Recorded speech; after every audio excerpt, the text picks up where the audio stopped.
Welcome to the 700 Club. As gas prices go up, President Biden's approval ratings go down.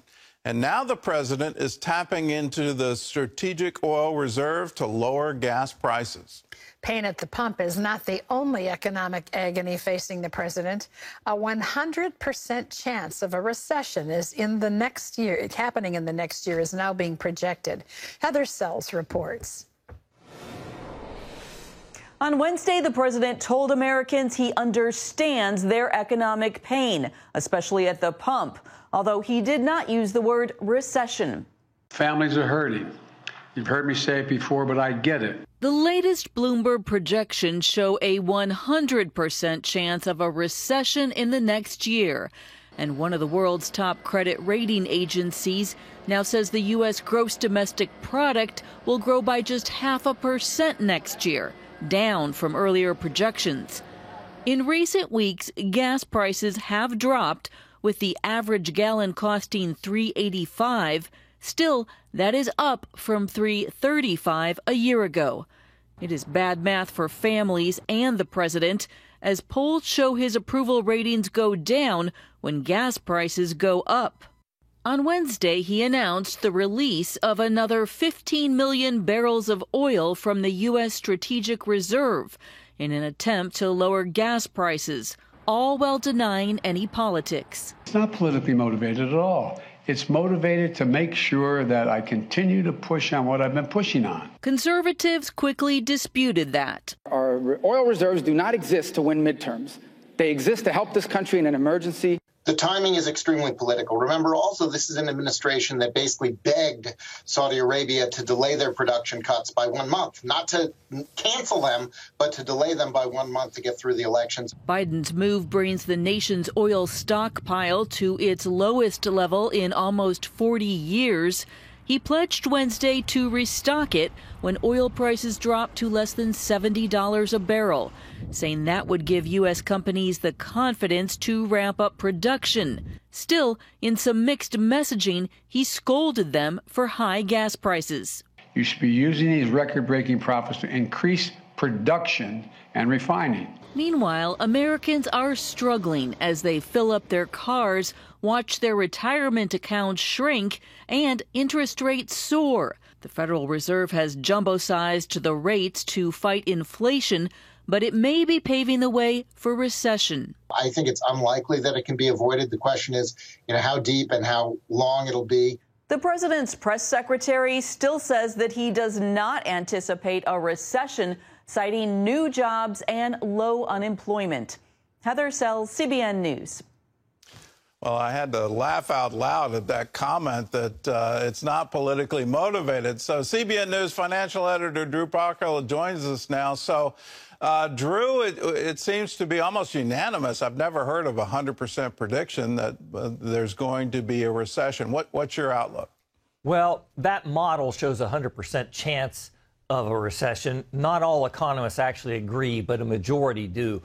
I don't really pay as much attention, Gordon, to economists as I do what the market says, because the bond market, especially the government treasury market, that is your best indicator. So let's take a look. Now, a year ago, here's where the 10-year treasury bond had a rate of 1.65%. The 3-month treasury bill was at 0.05%. So there was a big spread.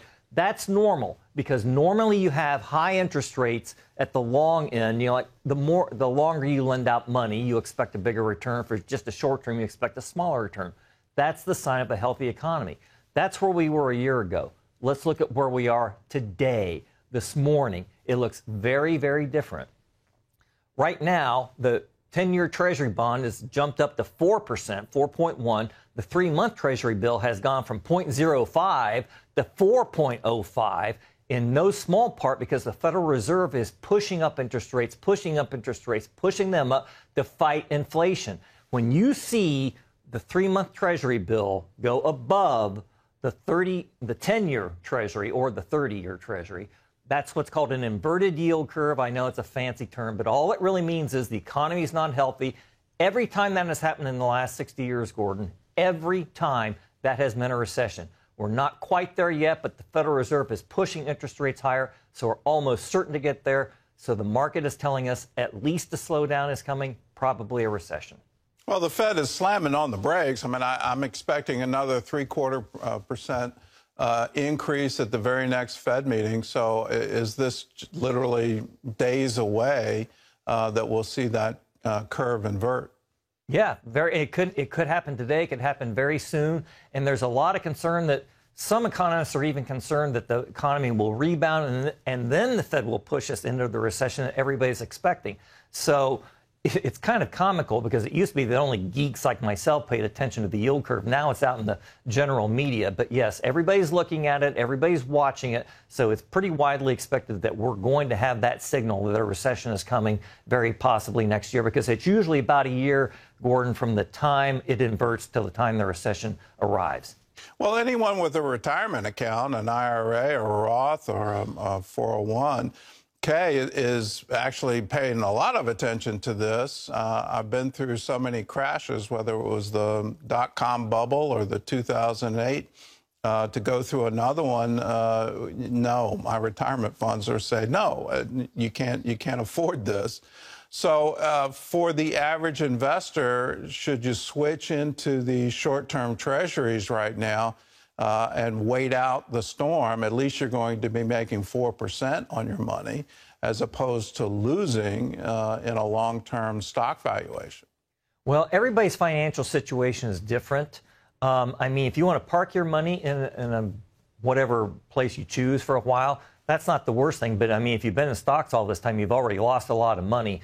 And I can tell you that a lot of smart people, the ones that I pay attention to, there's not that many of them, but they're looking at some of these bargains in the stock market now. Some stocks have actually held up very well. What's really going on here is it's just the working out of the aftermath of the COVID lockdowns, okay? Because we have the worst situation in the world. We have a weakening economy, we have high inflation, we have stagflation, and we also have the uncertainty of how high interest rates are going to go. So the key word there is uncertainty. That's the one thing the stock market hates. But once we get through this, and it may not be, Gordon, until 2024, so maybe you could wait till then. Nobody knows when inflation is going to peak. Nobody knows how high rates are going to go. Nobody knows how bad this recession would be. But once we get through this in the second half of this decade, stocks are going to be extremely strong. So like I said, everybody's individual situation is different. Right now, the Dow closed, that was from earlier this summer, is 33,000, still over 30,000.